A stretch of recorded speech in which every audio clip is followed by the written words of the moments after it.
The document-based question task is a difficult one. Students are accomplishing many different objectives at the same time.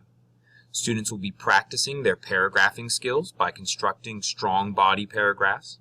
They'll be practicing their multi-paragraph skills, especially when it comes to looking at an effective introduction that narrows the audience's attention to the topic. In addition to that, students will be working on the reasons for Islam's spread. Students were to begin by following their sample essay analysis tasks. Their first job was to reread the prompt to make sure they remembered what they were working on, and then read the partially built essay that I already wrote. As you scroll through the document, you'll notice that I wrote 2 body paragraphs and the conclusion. And if you look carefully, the 2 body paragraphs line up with the instructions answer key. The first body paragraph is about a good society. The third body paragraph is about motivated Muslims. The students will end up writing the second body paragraph, which will be about the power of the army. So all of the files should line up together with each other.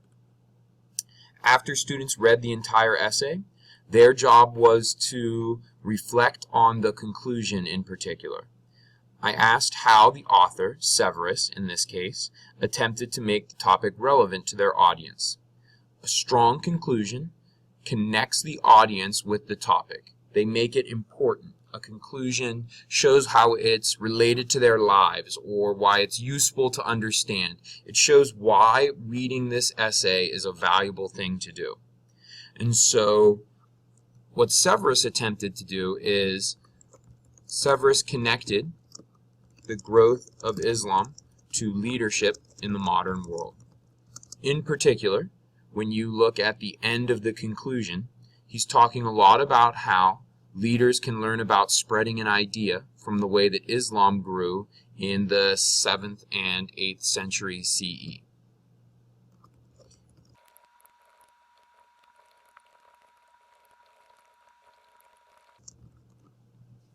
And when you look at my answer, you should notice that there are specific details from the reading. There are my own thoughts that are included on what they're doing. I'm trying to use vocabulary and language arts terms like author and audience and just be very clear. Beyond all of that, as simple a thing as trying to use complete sentences and capitalization. Anytime we are writing in a formal way, I'm expecting a high level of student work, and sometimes we rush these reflections, and that's a mistake. After students reflected on the conclusion, our next job was to fix the heading. I'm really trying to get students to practice on how to set up a formal MLA heading. Some students deleted 7th grade.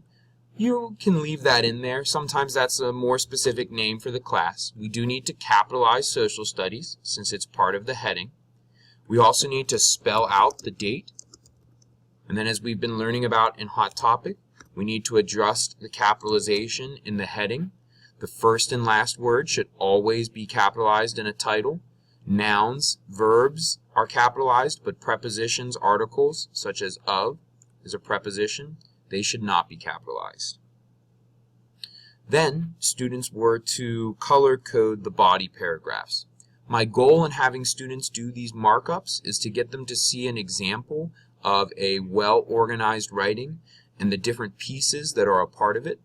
In order to really look closely at those pieces, students are expected to format the different pieces as a way to make them think about it, mark it up, and be able to see it visually.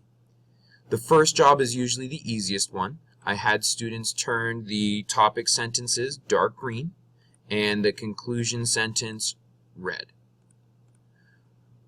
I want students to notice how closely the topic and conclusion are related to the thesis statement, that we're giving our specific reason and saying how it is a cause of Islam's growth, and we come back to that main idea in the conclusion, but most students are able to find that relatively easily. I then asked students to italicize the source citations, which is where the information from the paragraph is coming from. In particular, we're looking for author names and book titles or article titles. So in this first paragraph, I would have expected students to italicize Philip K. Heady, who wrote In the History of Arabs, And then I would have expected them to identify Sayyid Amir Ali, a Muslim writer who wrote The Spirit of Islam. My next request was that students highlight in light blue direct quotes from the documents. And they could have highlighted just the individual piece, or they could have highlighted the entire sentence. And so this sentence is an example of where the author took a direct quote from Philip K. Heady's textbook that he thought related to this topic. Another possible job that students needed to perform was to highlight in blue where they paraphrased what the author said. So we're still using language from a document, but we're putting it into, or ideas from a document, but the author is putting it into their own words. So these two blue sections are from Ali's book, but they're put into the author of this essay's words. The final step was to turn some sentences orange if they are elaboration from our essay author. This is where the essay author is describing how the evidence from the documents relates to the current topic. When we use quotes and when we use paraphrases, we do not want our essays to just be a list of other people's writings and ideas. We use their evidence, but then we show how that evidence supports our main idea. So when I include this quote from Heady, I need to explain how the fact that the low could not be distinguished from the high relates to Islam's growth. So I said that because people during this time were upset about unfair social classes, this equality made people like what the Muslims had to offer and therefore join their religion. So our orange sentences almost always should follow items that are highlighted, whether it's in yellow or blue, because these orange sentences are where the essay author explains the evidence. Some sentences, you'll notice, aren't going to be color-coded at all. A lot of times those are sentences where you're introducing your next concept. I worked with the students in class together on body paragraph 1, so I did not grade it as part of the rubric. It was the job of the students then, which I graded, to complete the same task for body paragraph 3. I'm going to mark it up now for students to use to help them, though if you were wise, you might try to fix yours once first on your own by pausing now and then checking afterwards by replaying it.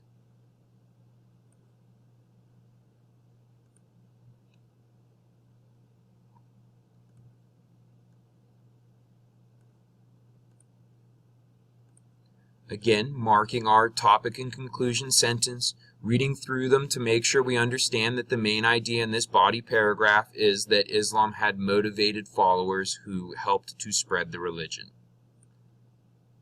Then italicizing the different times when they're mentioning sources. A lot of students did not mark the Quran because it's something we've learned in class, but in this case it's also a source.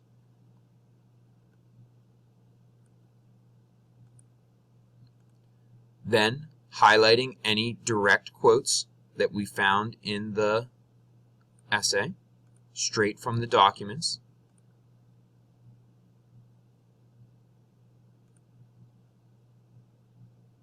I would not have marked this specific paradise, though some students could, and that was all right. Turning sections that are paraphrased, I will highlight in yellow.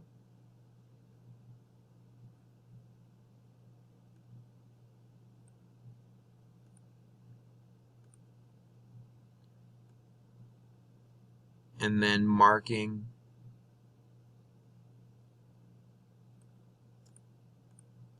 author's elaboration, where they're explaining how this evidence relates to the topic, in dark orange.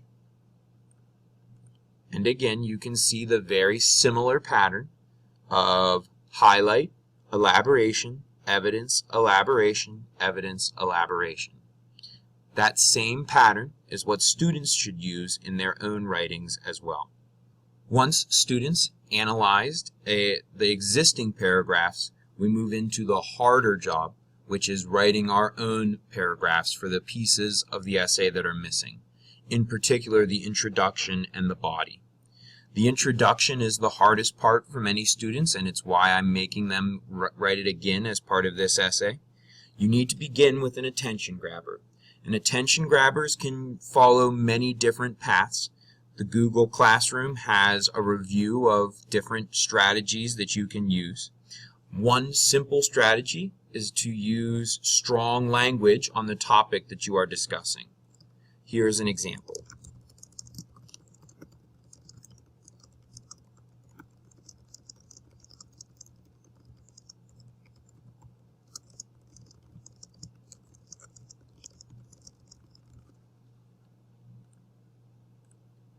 I might be jumping right into the answer, which I sometimes warn my students about, but I do it in a way that summarizes the whole idea very quickly, and I use a metaphor by comparing the spread of Islam to a firestorm to make my audience really connect with this topic.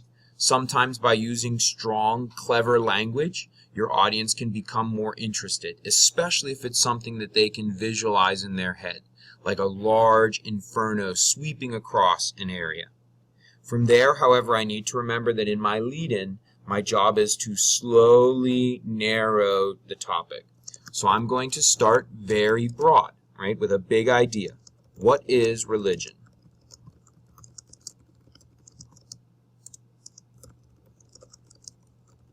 With a broad definition of religion, I then identify one specific religion.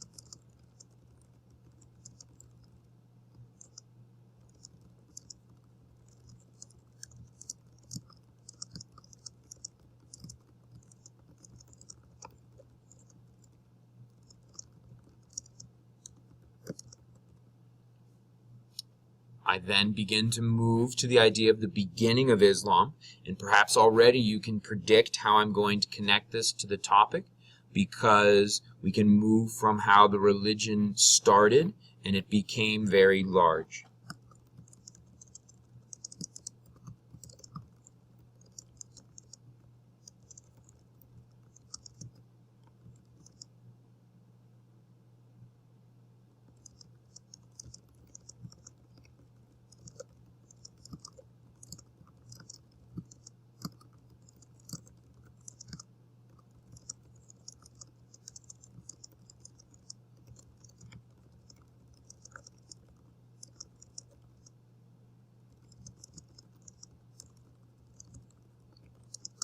Notice how I use facts from the prompt. Sorry, let me rotate. This prompt, the background information, students should be in the habit of using some of these facts in their lead-ins. Just like the prompt is meant to lead the audience into the task, our introduction is meant to lead our audience into the essay. I also use several facts that we learned in class, such as monotheism, the date, where it grew, and how many followers it has. Remember that a big job of your introduction is to make sure that your audience knows some of the basic facts that you know as well, so that everyone starts on the same page. From there, I'm going to narrow even further to the very beginning.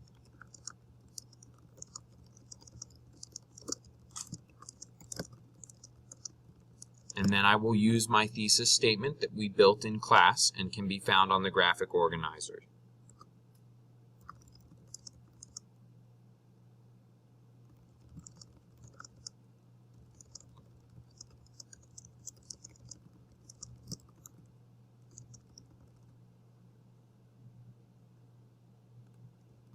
I'm just going to revise it a little bit so it fits better.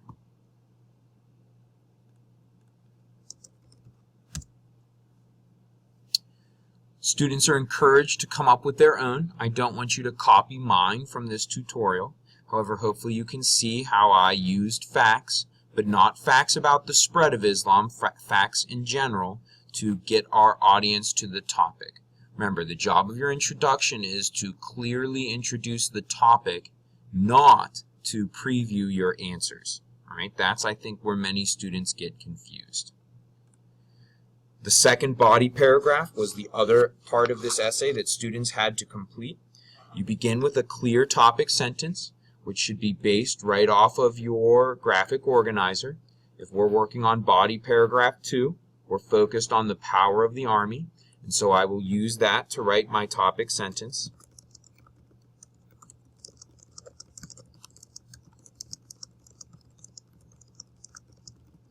And again, I'm relating it back to my thesis as well. Then I introduce my first piece of evidence, and so in this case, I'm going to use a part of Muhammad's letter to talk about his choices.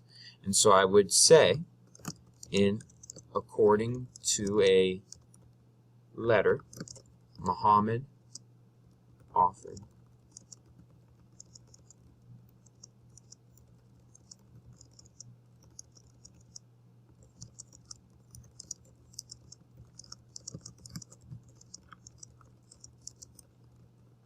so in this piece of evidence, I would have highlighted this in blue because I did not use a quote. I paraphrased the original document and referenced back to it, and then I very shortly elaborated why it relates to the topic of the Army.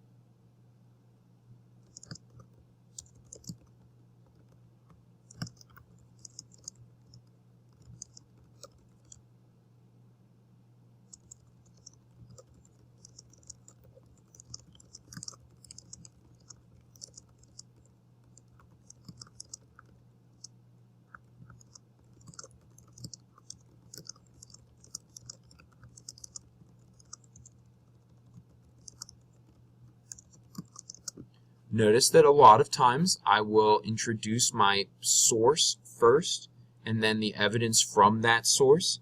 Sometimes you can do both of those in one sentence, but it can be a lot. I think it's easier to start by keeping it separate. I'd rather have short, clear sentences than long, run-on sentences that blend ideas together. This piece we would have highlighted in yellow because it's a direct quote from my document.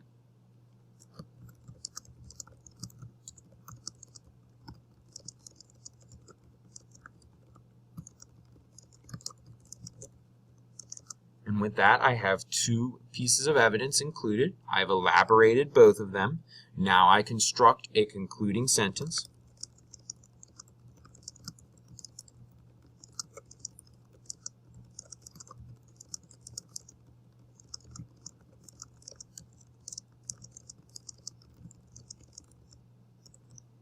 And again, I tried to be clever by connecting this body paragraph to the first body paragraph about the good society, but still making sure my focus was how on the Army helped to spread the religion.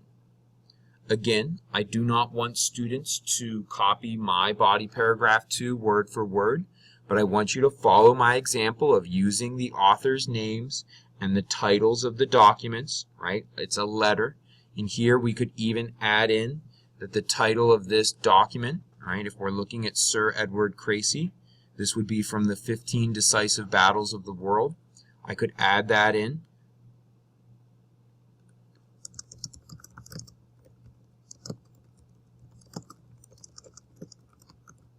And notice that I underline it since it's a book title, right? You know, I think that is a very valuable skill that I hope students will be learning from this process. How do we not only get evidence from readings, but how do we make sure we're giving credit by citing those in our essays?